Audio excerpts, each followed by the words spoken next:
Le coup de pouce de mon ami Pierre aujourd'hui pour un DAB. D'ailleurs, on l'appelle le DAB entre nous, comme disait Michel Audiard.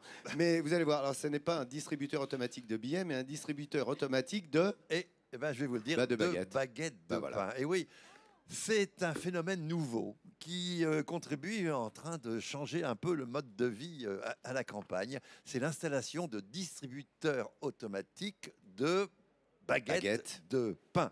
Et on aperçoit là celui qui est installé à Chadurie en Charente. Pourquoi? Eh bien parce que vous le savez, les petites communes ont de plus en plus de mal à garder leur boulanger. On en a parlé déjà dans cette émission. Et les boulangers en activité rechignent de plus en plus à aller faire des tournées dans les villages environnants. Alors, un entrepreneur de Tarbes a eu l'idée donc de proposer aux boulangers d'acheter des distributeurs automatiques, donc des machines, et de les installer à leurs frais dans les communes des environs. Voilà, et de les approvisionner, bien sûr, chaque matin. Alors, si vous voulez voir comment ça se passe, on va prendre la direction tout de suite de Blanzac, Blanzac en Charente. Donc, on est chez le boulanger de Blanzac, Stéphane Planet. Il est 8 heures et ben, il se prépare comme chaque matin donc à aller remplir la machine qu'il a installée en septembre dernier dans la petite commune de Chadurie, 520 habitants à 10 km de là, dont la boulangerie a fermé depuis 15 ans déjà. Il emporte avec lui une quarantaine de baguettes. C'est la contenance du distributeur. Et dans ce distributeur, eh bien, elles vont être maintenues à une température et une humidité constante pour qu'elles restent fraîches et croustillante. Alors le prix de la baguette c'est 1 euro, 5 centimes de plus que chez le boulanger, c'est pas beaucoup. Et quand la machine est vide, eh bien c'est elle qui prévient le boulanger, comme il va vous le dire. Donc la machine est équipée d'un GPRS, donc elle m'envoie des messages par texto sur mon téléphone. Donc quand elle est vide ou quand elle vend du pain ou si elle tombe en panne, elle m'envoie des messages qui m'alertent tout de suite de ce qui se passe, quoi. Et oui. Alors, bien sûr, en prime, pardon, on n'a plus le sourire de la boulangère, mais les clients, comme vous allez l'entendre, ont l'air contents.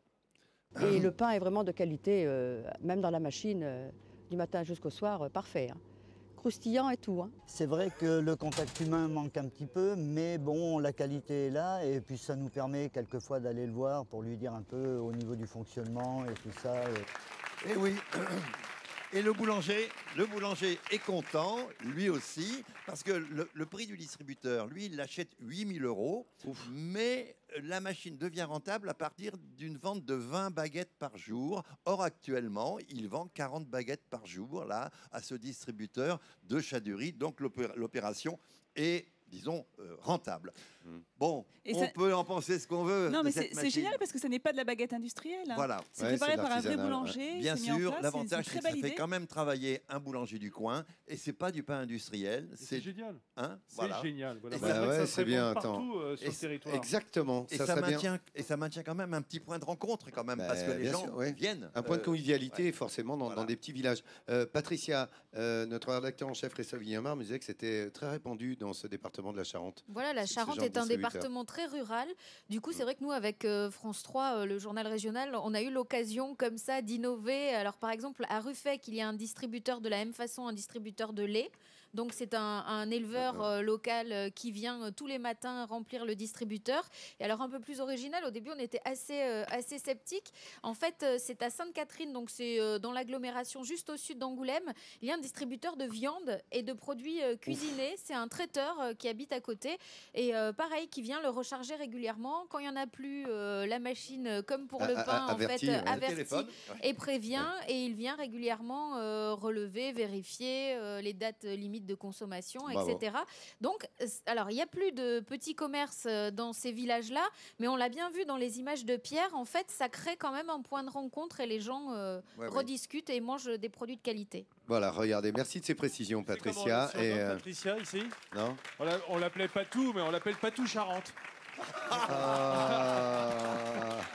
Patou Charente. Oh là là là là, c'était ton cadeau. Regarde, on est vendredi, Patricia.